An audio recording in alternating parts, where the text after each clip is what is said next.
If you want to protect, because it will be the same individual that says the healthcare system is dying.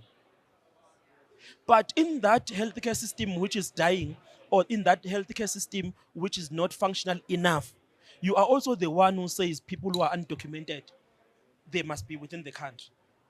The documentation of of people who enter the country, it's outside of whether are you a Pan-Africanist or whether you believe whether as Africans we are one.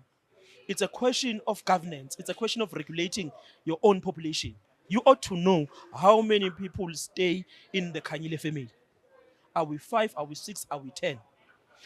As I'm dishing the supper tonight, I'm dishing for how many people? Same thing that goes with South Africa, Nigeria, and other African countries. You ought to regulate the borders. You ought to know who's in the country, who's outside of the country. Because you can't say we must collapse borders because we are all Africans. You can't do that. And no one must be in any country illegally. Because you might find individuals like Chidima, she was harmless. But you might find another character who might come into the country, begin to rape people, begin to steal, begin to kill. How do you then arrest that person? Because even the fingerprints, they are not recorded.